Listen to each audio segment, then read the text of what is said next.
Mia Mohammad Shehbaz Sharif Saab is declared to have been elected as the Prime Minister of the Islamic Republic of Pakistan.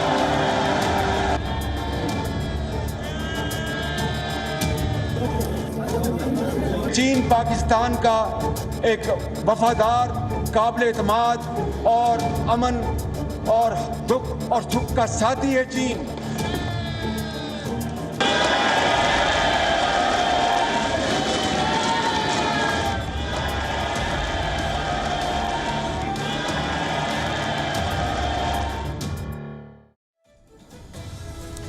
Pakistan has a new Prime Minister. No surprises on the name. It is Shehbaz Sharif. The Parliament voted out Imran Khan on Saturday. We played out the drama live here on Beyond. Today, they've elected Sharif, the National Assembly of Pakistan. But it's a battle half won, because Sharif inherits a mess in Pakistan, a struggling economy, rising debt, terror groups on the offensive, and worsening relations with the world. He's tried to hit the ground running. But is Sharif the right man for the job?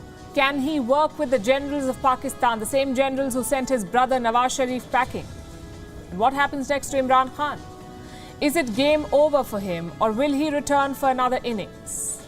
And what does all of this mean for India, the region and the world? On Gravitas tonight, we'll discuss.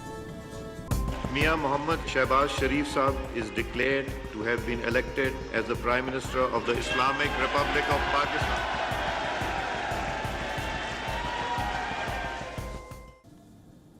Pakistan has a new Prime Minister. As expected, it is Shehbaz Sharif, the leader of opposition, now the 23rd Prime Minister of Pakistan. Rome was not built overnight. मगर हिम्मत करेंगे और आगे बढ़ेंगे। मैं यहाँ पर ये भी कहना चाहता हूँ कि सर विंस्टन चर्चिल ने 1940 में दारुल अवाम में खिताब किया था और ये कहा था कि I have nothing to offer but blood, toil, tears and sweat. मैं आपको ईमानदारी से कहता हूं कि आज जिस जगह पर माजी की हुकूमत ने मुल्क को छोड़ा है, हमारे पास आंसुओं और आहों और खून देने के अलावा कौम को कुछ नहीं बचा। लेकिन हिम्मत नहीं हारनी चाहिए। मेरा ईमान है कि अगर हिम्मत होगी, अल्लाह से हम रहम मांगेंगे और मेहनत करेंगे तो ये पाकिस्तान की हालत जरूर बदलेगी।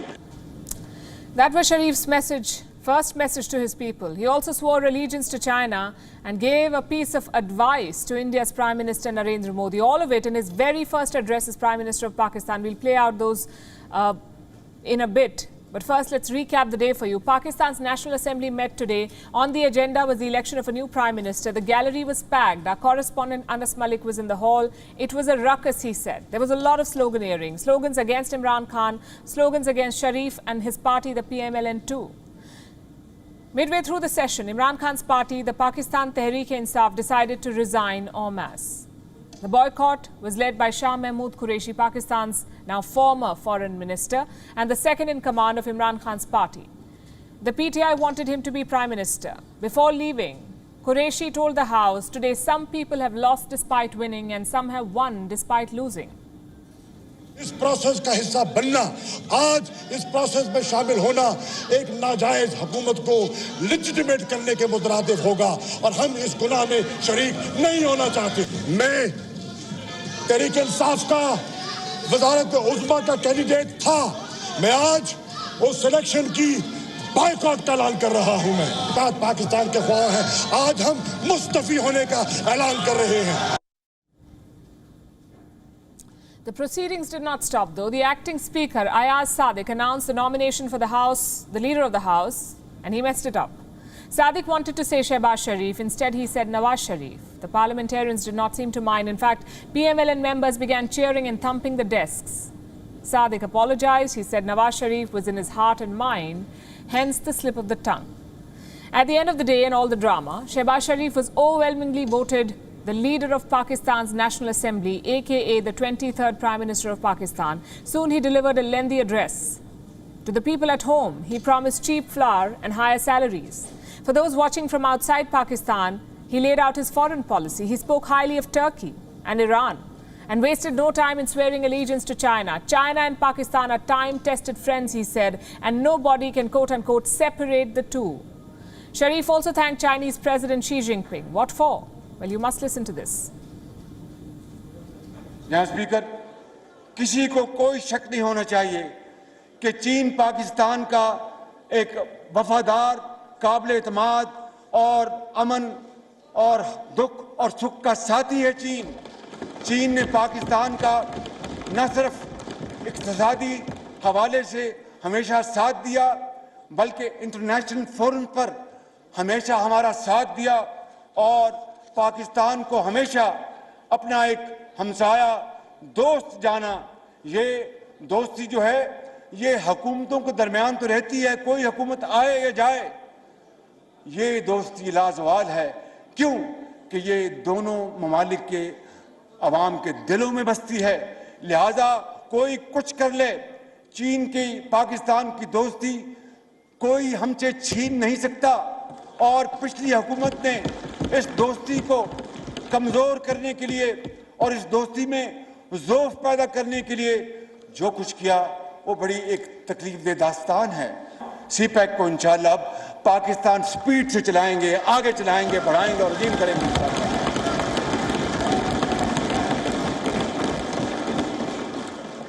और हम चीनी सदर जनाब शी जिनपिंग और चीनी क़यादत के इंतहाई शुक्रगुजार हैं। यहाँ स्पीकर,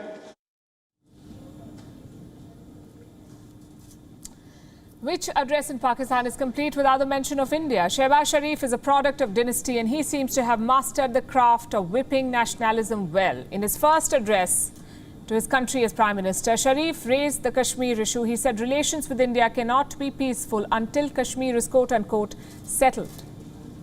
नवाज शरीफ ने भारत से जब अमन का हाथ बढ़ाया था तो वही नवाज शरीफ था जिसने अक़वाम मुत्तहिदा में असेंबली में वहाँ पर जाकर कश्मीरियों की हक खुद इरादियत, उनकी आज़ादी के लिए एक ज़ोरदार, बहुत शानदार, इंस्पायरिंग तकरीर की थी। और आज हम अच्छे ताल्लुकात के ख्वाह हैं, लेकिन मसला कश्मीर के मुनसिफाना हल तक पायदार अमन कायम नहीं हो सकता। कश्मीरी भाइयों और बहनों के लिए हर फोरम पर आवाज़ उठाएंगे, डिप्लोमेटिक एफर्ट्स करेंगे, उनको डिप्लोमेटिक सपोर्ट देंगे, मॉरल सपोर्ट देंगे, ये हमारा हक है। और मैं प्राइम मिनिस्टर मोदी को मैं ये मशवरा दूंगा कि आप समझें कश्मीर का मसला अक़वाम मुत्तहिदा की करारदादों और कश्मीरियों की उमंगों के मुताबिक तय करें और दोनों अतराफ इन गुर्बत को ख़त्म करें, गुर्बत को मिटाएं। Now we have a piece of advice for Sharif too. If he wants an innings better than Imran Khan, he might as well concentrate on domestic issues first. Kashmir is not a debt that needs settling, you see, and Pakistan already has a lot of books it needs to settle ASAP. So this is where things stand. There is a new Prime Minister in Pakistan. The National Assembly has been adjourned till the 16th of April. Imran Khan is out, and so is Sharif's manifesto. Now, while all of this was happening, another part of Islamabad saw this. Imran Khan meeting his allies and party members. Here's a photo from that meeting. Earlier today, Imran Khan also resigned from the National Assembly. There was chaos on the streets. His supporters had gathered in large numbers. So had men and women loyal to the opposition. At one point, it became democracy versus dynasty. इंशाल्लाह जो आखिरी फैसला होगा वो अवाम का होगा। इस जमहूरी निज़ाम में जो आखिरी आवाज़ होगी वो अवाम की होगी और अवाम की आवाज़ जो है वो इमरान खान है। In the run-up to this change of guard, we saw a lot of mess. Pakistan's top court had said 9th April as the deadline for the no-confidence vote. Breaching it meant a constitutional crisis. And you know what happened on Saturday? The National Assembly met at 10:30 a.m. local time Saturday. On the chair was National Assembly Speaker Asad Kaisar, an Imran Khan loyalist. The opposition called for an immediate vote. Imran Khan's men wanted to discuss the matter first. They wanted a discussion. There were heated arguments. इसका मुकाबला करने का इरादा रखते हैं। मैं आज एक और चीज आपसे नहीं लेते, हमारी गरीब कौम है, हमारी इज्जत है, वकार है। The Speaker adjourned the proceedings within 30 minutes. He gave no reason why. The clock was ticking. The deadline for the vote was fast approaching. The House met again, 11:45 p.m. local time. The Speaker and Deputy Speaker quit. Opposition leader Ayaz Sadiq took over the session. Finally, it was time for the vote. By now, it was 11:58 local time. Just 2 minutes to the deadline. The parliamentarians had to decide whether they wanted Imran Khan to quit. And that's what they voted for, the removal of Imran Khan as Prime Minister of Pakistan. The camera soon turned to Sharif. He became the man of the moment. And he wasted no time in making a victory speech. मेंबरान को और पूरी कौम को मैं सलाम पेश करता हूं कि जिनकी जदीजे में ये दिन आज कौम को देखना नसीब हुआ. Outside the parliament, opposition supporters waved Pakistan's national flag.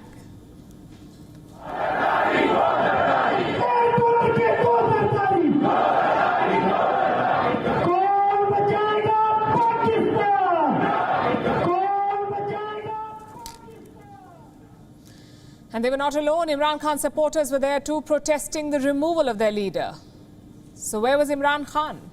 Not in the parliament. He'd promised to be a sport, remember, but he ducked the parliament session. Instead, Khan decided to pull off a Donald Trump. He called on his followers to protest. He said, come out on the streets as the country's parliament was voting on his fate. Over the last few weeks, in fact, Khan has tried everything to stay in power. He even cried foreign interference, blamed the US for trying to oust him. When a no-confidence vote was imminent, he got the parliament adjourned. He advised Pakistan's president to call for a snap election. The judiciary had to intervene.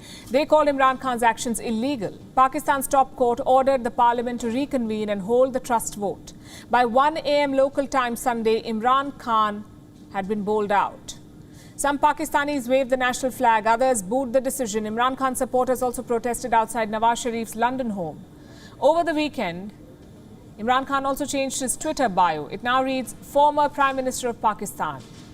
He tweeted thanking his loyalists for the support and branding the opposition leaders the local Mir Jafars. It's a reference to the first dependent Nawab of Bengal under the East India Company. In short, a traitor. Now, here are a few things that you must note at this point. Number one, the mass resignation of leaders from the National Assembly could lead to by-elections. Number two, Sharif will be leading a coalition/unstable government. And number three, the change of guard will also reflect on Pakistan's foreign relations. FYI, elections in Pakistan are due in August 2023. What happens in Pakistan between now and then will be decided by three protagonists. So who are these protagonists? The ones who fought the battle in Islamabad and the ones who controlled it from the shadows in Rawalpindi. We're focusing on three individuals: the fallen Prime Minister Imran Khan, the new Wazir-e-Azam Shehbaz Sharif, and the puppeteer of this chaos, Army Chief General Bajwa. What's in store for them? Over the next 4 minutes, we'll discuss. We'll start with Imran Khan, the first Pakistani Prime Minister to be removed through a no-trust motion, and the 20th one to leave office without completing a full term. All of his predecessors have met the same fate. No Prime Minister has completed a full term in Pakistan. Few have fought back or returned to power. Will Imran Khan's fate be the same?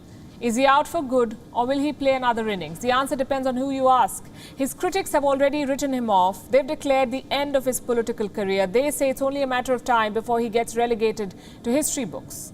His supporters disagree though. They say Imran Khan is not your run-of-the-mill politician, that he'll come back stronger. They're calling his loss the beginning of a new journey that might even see him return to power.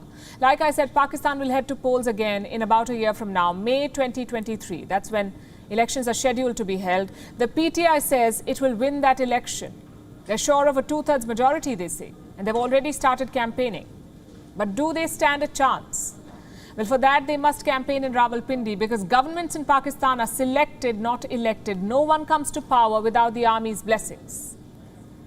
Here's an unspoken rule about Pakistan politics. The generals can have a favorite prime minister, but the prime minister cannot have a favorite general. Imran Khan broke that rule.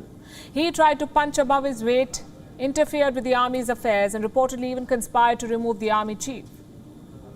History is proof. No leader has gotten away with this.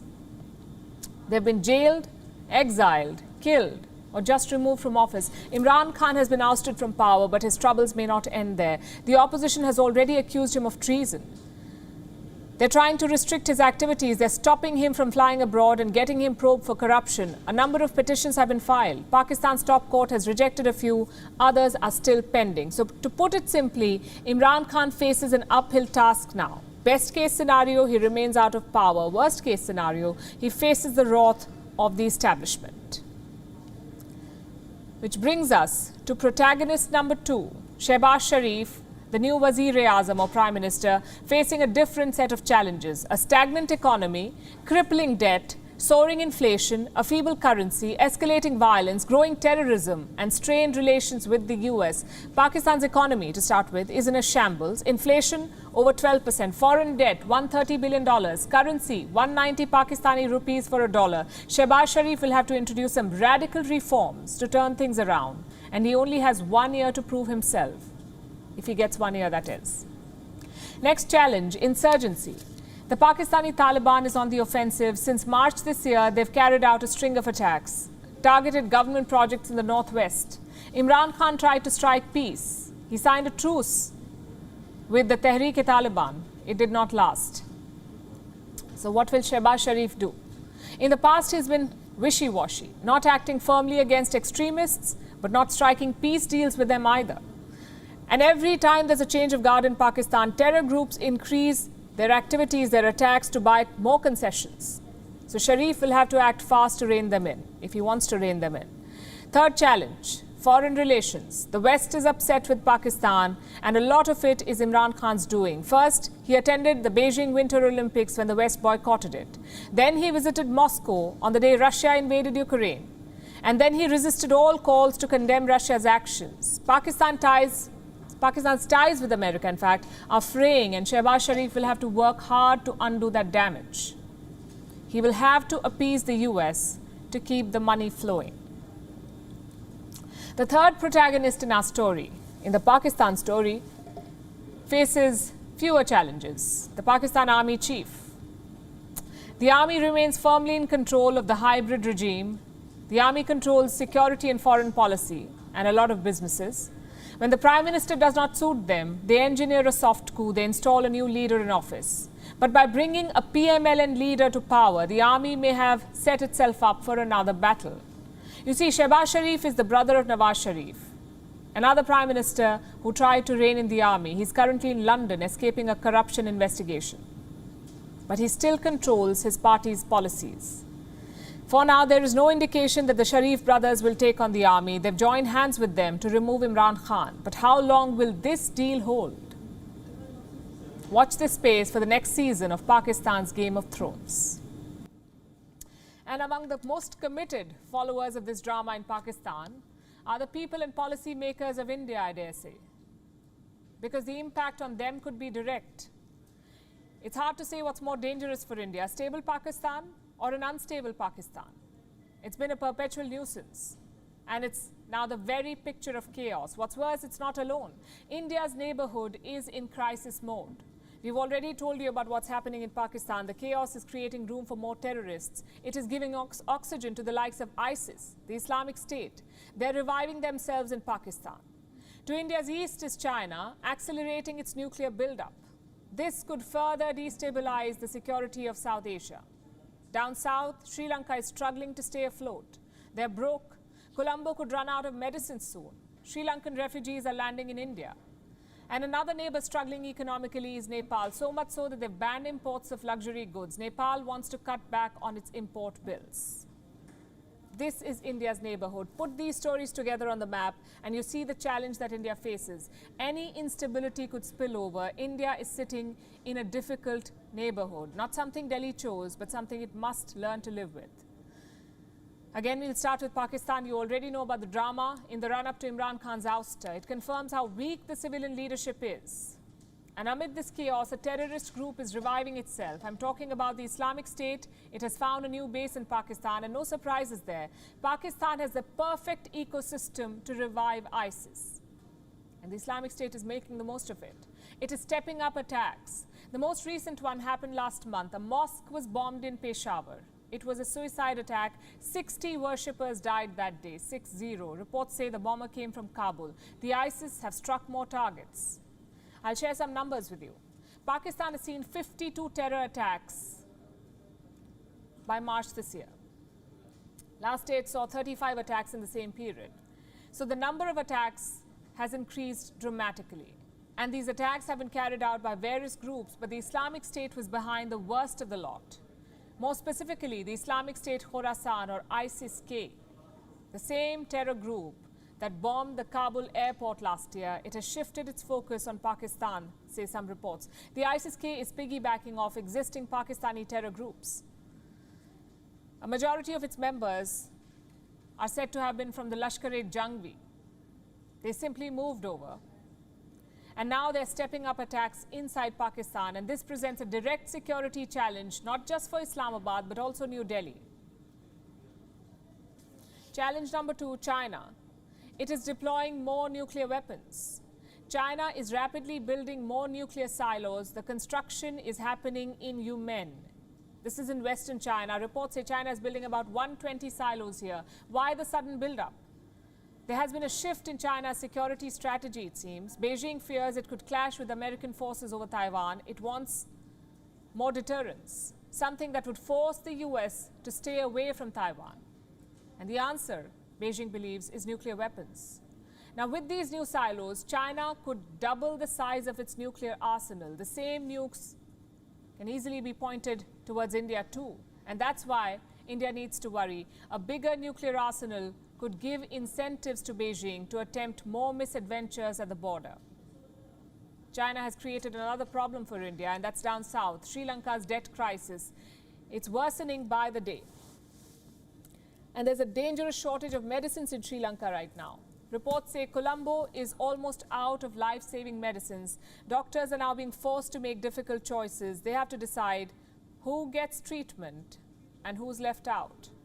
Sri Lanka's dire straits and situation is forcing more people to leave. On Sunday, 19 more Sri Lankan refugees landed in India. They reached Rameshwaram in 2 boats. So far, 39 refugees from Sri Lanka have come to India. Reports say many more could be on their way. Last week, the Indian mission in Sri Lanka ruled out a major refugee crisis. But the situation in Colombo is not improving. The anti-government protests are escalating. Protesters have now pitched tents outside the presidential secretariat. The opposition is gunning for the Rajapaksas. They want a change of guard before the negotiations with the IMF. They want to talk about a bailout with the IMF. A new government with a new prime minister should do that. That's what the opposition says. And it could happen. In parliament, the Rajapaksas are in minority. A no confidence motion is being talked about. It could be moved if it succeeds. Prime Minister Mahinda Rajapaksa could be ousted. And he spoke out today. He assured his government that his government, in fact, is doing everything to tide over this crisis. So what is Sri Lanka's plan for a bailout? That they technically have a finance minister in Ali Sabri, and he shared some details over the weekend. Basically, if we can restore the supply chain, if we can provide these necessities on time, we can get our tourism back on track. That will bring dollars in. We need to protect our export industry. We need to protect our supply chain. So if we can do that, I feel if we can, I mean, the numbers are still being worked out. I just taken over a day or 2 ago.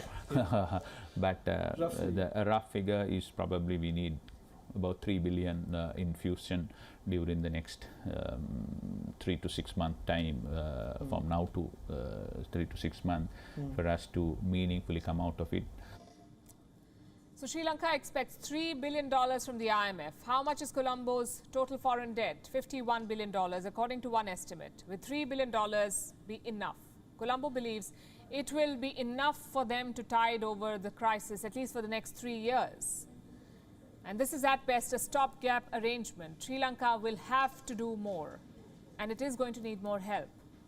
So will Nepal.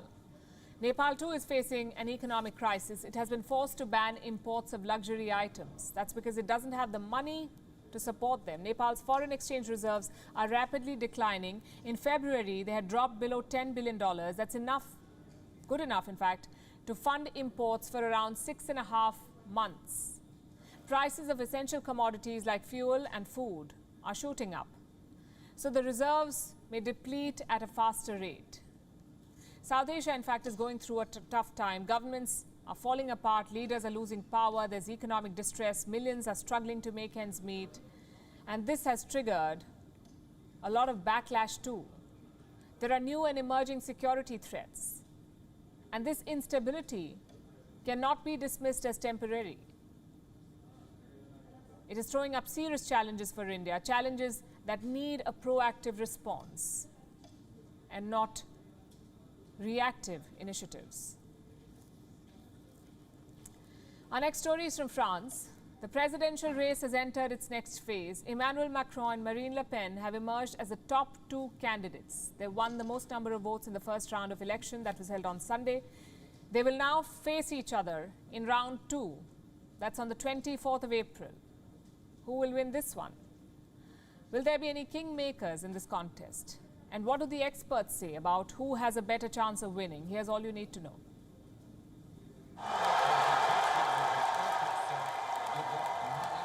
The French presidential race has entered its next phase. Round one has concluded. The electorate has spoken. The results are on expected lines. No candidate has achieved a majority. The country is headed for a second battle.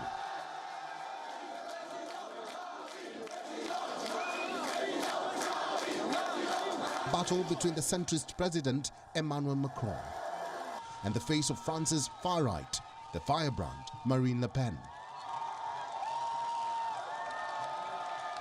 It's a déjà vu moment, a rerun of the 2017 contest. Both Le Pen and Macron were the top choices back then. This time too, they are ruling the political roost. In the first round, Macron has clinched 27.6% of the vote.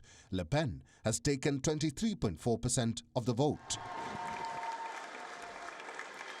Macron has scored higher than what opinion polls predicted. His vote share is also bigger than his first round tally 5 years ago, an indication of his growing popularity, also the success of his style of politics. But this doesn't guarantee his victory.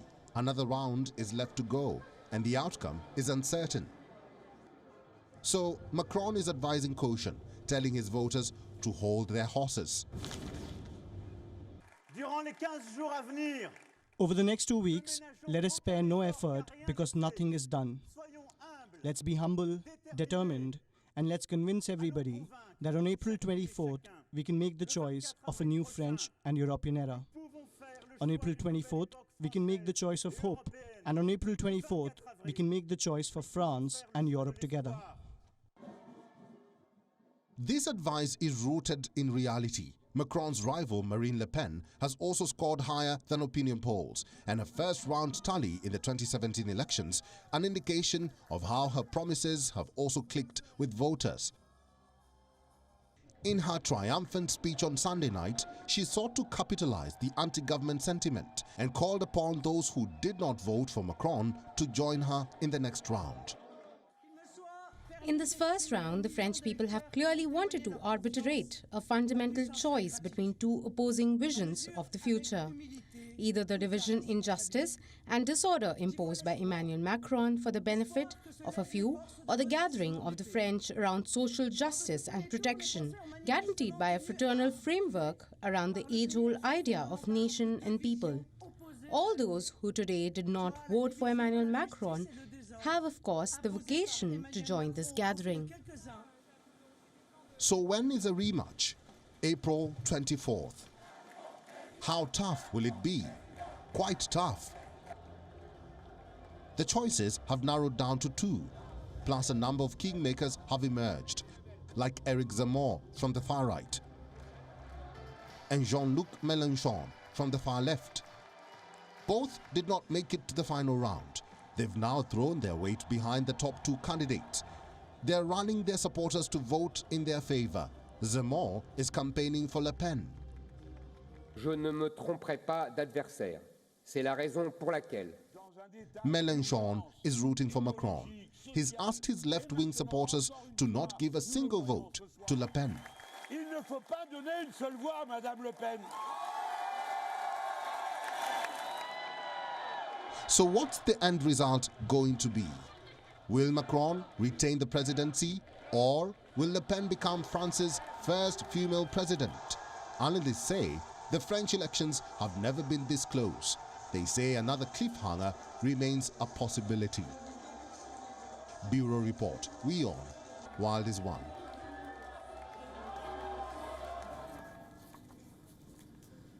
Our next story is from Israel. It's in the grip of unrest once again. Tensions are rising in the West Bank. There are growing attacks in Tel Aviv. In the last 2 weeks, 13 people have died. Scores have been injured. The violence was expected to subside during Ramadan, but that has not happened.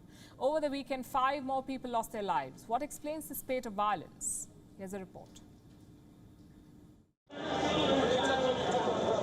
3 months into 2022, and Israel is on the edge once again.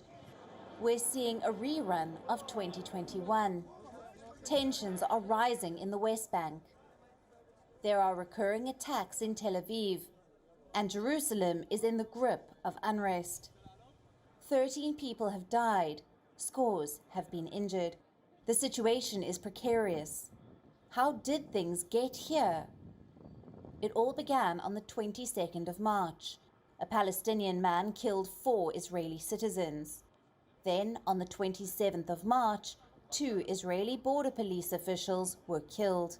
And on the 29th of March, 5 Israeli citizens were murdered near Tel Aviv. In all 3 cases, the attackers were killed by Israeli forces. The onset of Ramzan was expected to tone down tensions, but the opposite has happened. Last Friday, there was another attack, this time at a bar in Tel Aviv. A suspected Arab gunman killed 2 Israeli citizens. Within hours, he was traced down and shot dead. During the night, hundreds of policemen were patrolling the streets of Tel Aviv to find the attacker. We went from one home to another, also on the roads. Around 5:20 a.m. in the morning, here at this site, the police spotted the terrorist. When he saw us, he opened fire on us. Then we neutralized him. The Israeli Prime Minister has described these attacks as a new wave of terror. He has promised to make the attackers pay and declared the beginning of a new offensive. We will get wherever is needed, whenever, in order to cut off these acts of terror. The state of Israel has gone on the offensive. And the offensive has indeed begun. On Sunday, 2 Palestinian women were shot dead in the West Bank. In a separate case, a 17-year-old teen was killed by Israeli soldiers. Israel says they were all perpetrators of terror. The Palestinians say the killings were an act of revenge. They've hit the streets to protest. Demonstrations are being held in Ramallah, Bethlehem and Jenin.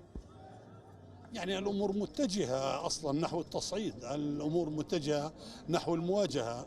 ما شهدناه خلال الأسبوعين الماضيين له عنوان واحد، هو المواجهة والدماء والضحايا وجرائم الاحتلال. هذه الجرائم.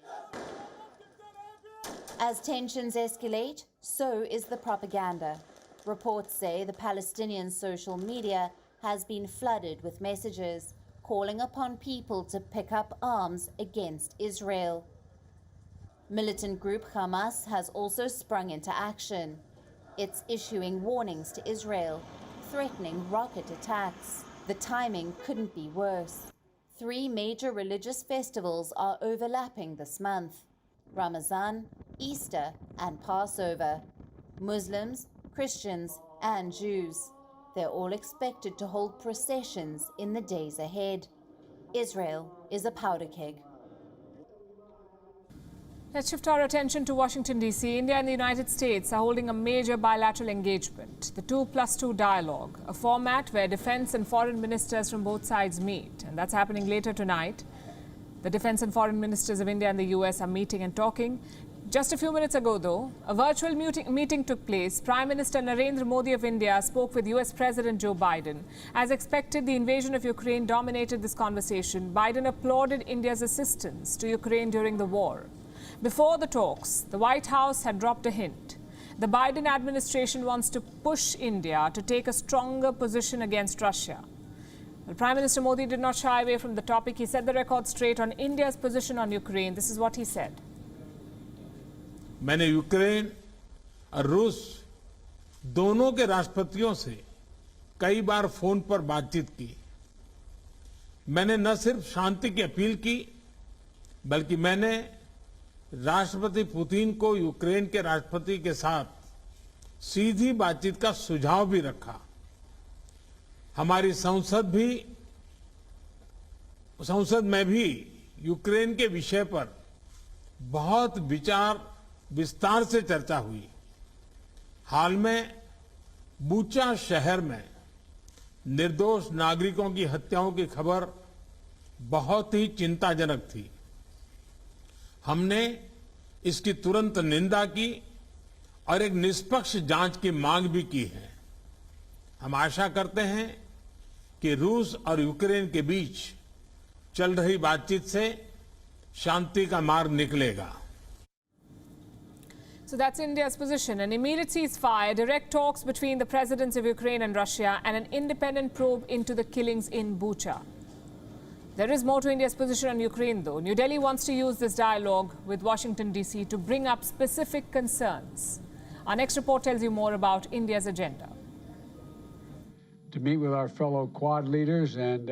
It is not business as usual between India and the United States. The two partners have largely remained on the same page.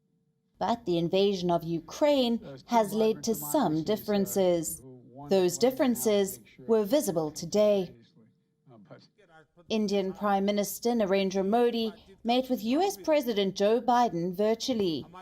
Ahead of the talks, the White House tried to set the tone. Biden had a clear mission: nudge India to take a stronger position against Russia. On that note, I want to welcome India's humanitarian support for the people of Ukraine who are suffering a horrific assault, including a tragic shelling on a train station last week that killed dozens of innocent children and women and civilians attempting to flee the violence. But India is not budging from its position. New Delhi wants stronger ties with Washington, but on its own terms. आज की हमारी बातचीत ऐसे समय पर हो रही है जब यूक्रेन में स्थिति बहुत चिंताजनक बनी हुई है। कुछ सप्ताह पहले तक 20,000 से अधिक भारतीय यूक्रेन में फंसे हुए थे और इनमें से अधिकांश युवा छात्र थे। काफी मेहनत के बाद हम उन्हें वहां से सकुशल निकालने में सफल हुए। हालांकि एक छात्र ने अपना जीवन खो दिया। India has its own concerns over the war in Ukraine and the Western response. Chief among them are the soaring commodity prices. World food prices hit an all-time high in March. It was a direct result of Russia's invasion of Ukraine. The other issue is protecting the Indo-Pacific. The war in Ukraine has distracted the United States. Before the invasion, countering China was the main foreign policy agenda of the Biden administration. It has been replaced with Russia. On the Indo-Pacific front, Washington is yet to identify and commit to specific goals. It is the need of the hour. The Chinese military is becoming more aggressive in the region. For 8 days straight, the PLA has been sending its jets into Taiwan's airspace. India and the United States have an opening to look beyond Ukraine. Prime Minister Modi's engagement with Joe Biden precedes the 2+2 dialogue. The virtual meeting set the tone for the conversation. The dialogue between the ministers could very well define the future trajectory of this partnership. Bureau Report, WION, World is One. And these are very interesting times. In one part of the world, a prime minister tried to cling on to power and refused to resign till he was voted out. You know who he is, the Prime Minister of Pakistan. In another part of the world, a popular president called for a referendum asking citizens whether he should step down. Well, we told you what happened in Pakistan this weekend. Now let's take a look at what happened in Mexico this weekend. Which leader calls for his own recall? Meet Andrés Manuel López Obrador. He is the president of Mexico. Obrador recently championed a recall election. The president called for a referendum and asked voters to vote on a simple question. Should he, the president, stay or go? Again, who does that? Obrador is 68 years old.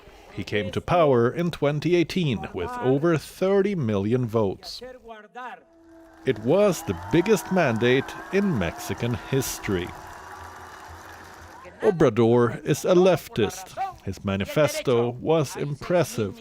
There were big promises, fighting poverty, for example, or countering drug-related violence. 4 years on, Obrador has failed to deliver, so he organized this midterm referendum. He passed the buck of Mexico's fate to the 93 million voters and asked them to vote. Obrador showed up to a polling booth with his wife. The president said he was not voting for himself. Nothing about this referendum was normal. Mexico had never seen a recall referendum like this. Sure, Obrador had previously asked his citizens to vote, but that was for far less serious things, like the fate of an under-construction airport. A presidency is much more than bricks and cement. A vote like this also costs millions of dollars. Did Mexico really need this referendum? Obrador sold it as increasing democratic accountability.